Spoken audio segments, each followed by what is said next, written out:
Last night, ni Kuya. Kuya, ay, hindi kita kinunan. Magulong bahay. Oh, ano sasabihin mo sa mga ka-BFF? You will update us, ha? Send videos. Yes. Okay? See you. See you. See you in Lithuania. Okay. Guys, pa airport na kami. Hatid na namin si Kuya. Kakalungkot.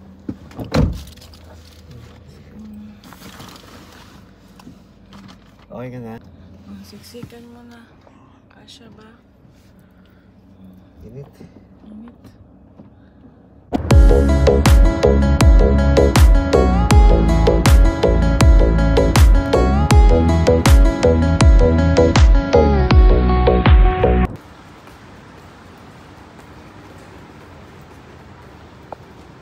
Bye, Jam.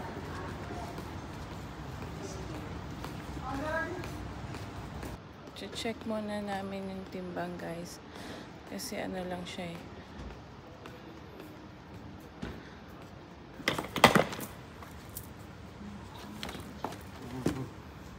$21 to.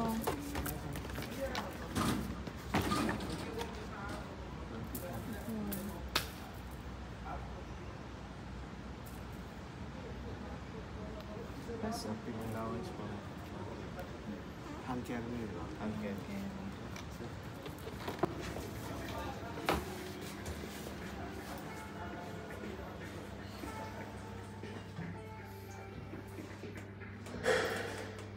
Ang sakit mga ka-BFF.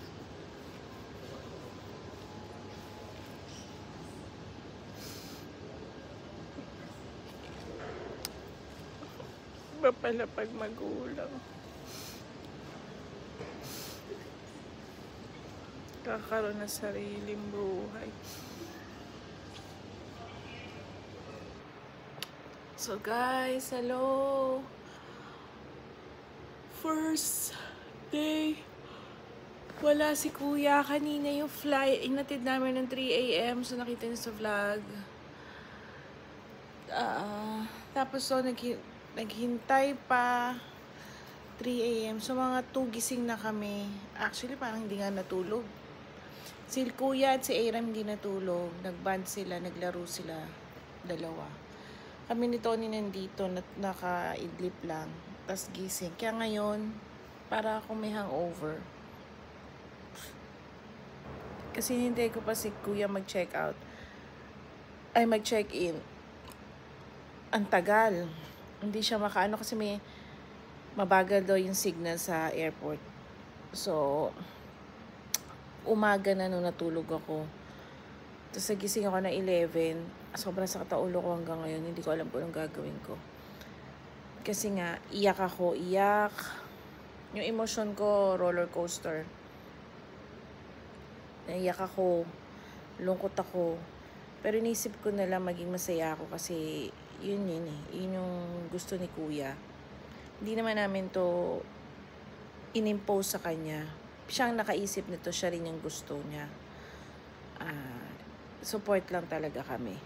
Kaya lang, bilang mama, bilang mami, lalo kung yung anak mo, never namang humihiwalay sa'yo since birth, malungkot. Malungkot talaga. Iba yung pakiramdam. Umiyak nga ako kanina while sinishare ko sa inyo yung pag-alis niya. Yun. Ay. What?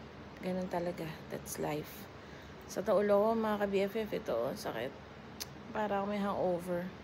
Ayoko ng ganitong feeling. Tapos wala pa akong iron. Anyway. So, ngayong oras na to, touchdown na si Kuya sa Finland. So, maghihintay na lang ako ng update. So, hopefully, sa mga susunod na vlog namin, ma-update din namin kayo. What's, Lithuania. Kung ano yung ganap niya sa Lithuania, pagdating niya, sabi ko, send me a video para ma-share natin dito. So, another life journey ng Balmacedo family, pamilyang OFW. Ang experience namin, ayan, sinishare namin po sa inyo. Thank you po sa support, mga ka-BFF. Hello mga ka-BFF! Ayan, meron tayong invitation from Boss Gio. Si Alisa, yung famous na volleyball player ng Pilipinas. So, imi-meet natin today. Samahan niyo ako at very excited ako. Kasi ano yan, fan si Adam yan. So, sana mapa-shoutout. Tsaka si Aying. So, itong vlog na to ay para sa kanya. And wait, nahanap ko yung aking Uber kung nasa na. Wait lang mga ka-BFF. On the way na po tayo. Ayan. See you sa Boss Gio. Hopefully makahingi tayo ng shoutout kay Alisa. Ayan. Cross fingers. So mga ka-BFF, wala pong food. Wala pa. Ayun, meron na siyang hi. Ayan, may fish again.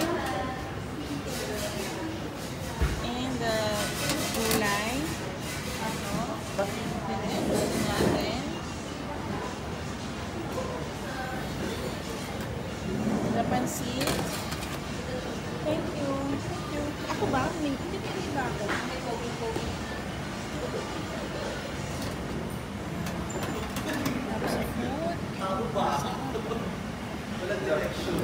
So, syempre, ito na yung mga nagagandahan.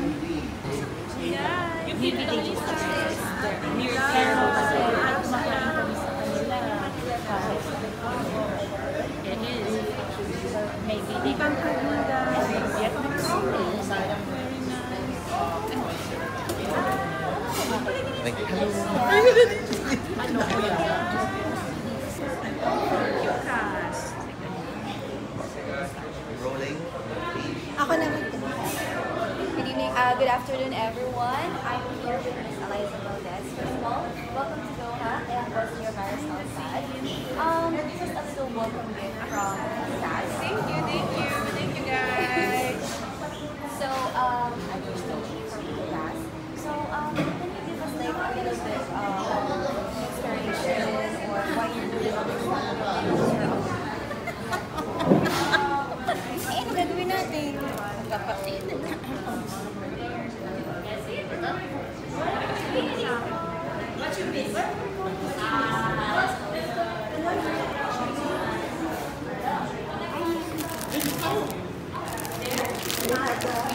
Guys, sa swerte natin kasi isa si Balmacedo family sa mga social media nandito sa Boss Gio na na-invite kasama ni Alisa. Ayan siya guys, ini-interview siya ng QCast. Ayan guys, si Alisa. Tama na ako, no? Girl, Alisa. Si Laika, ayan.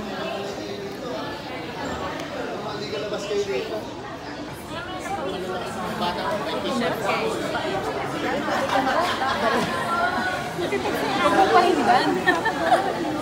Late pa yun naman, late.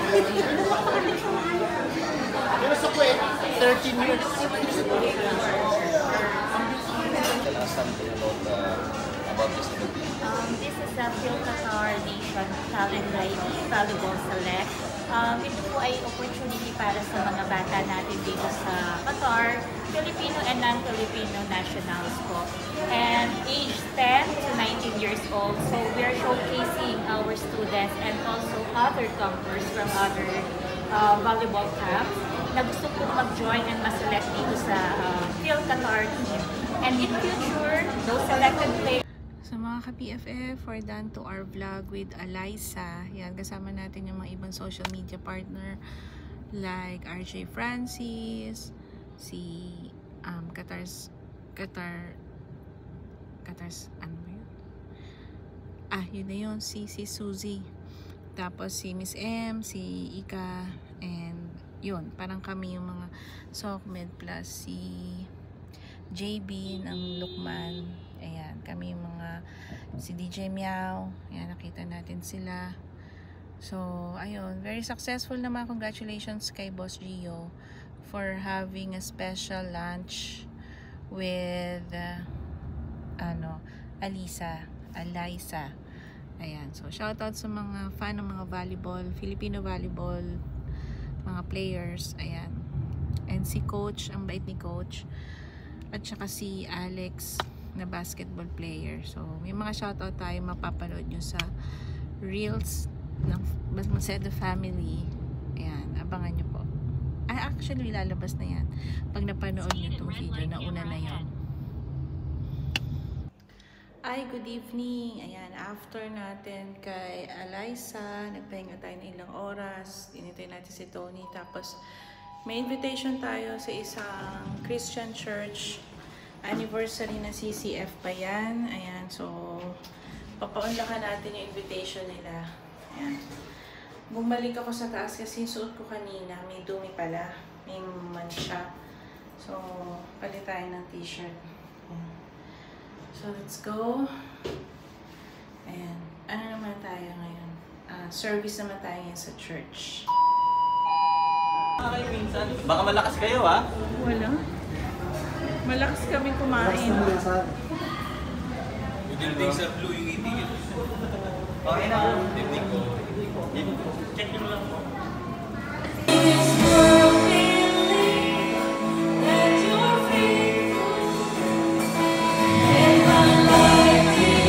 Walking the sea, they were terrified and said, "It is a ghost." And they cried out in fear. What is ghost in Tagalog? Multo, buga, multo. Takot ba kayo sa multo? No, the disciples were not afraid. Sa gitna ng dilim, sila'y nagliliwanag. Isang pamilyang puno ng saya't pag-asa. Puso'y bukas palat sa bawat nangangailangan. Pag-ibig nila'y tunay walang hangganan. Sa bawat yaga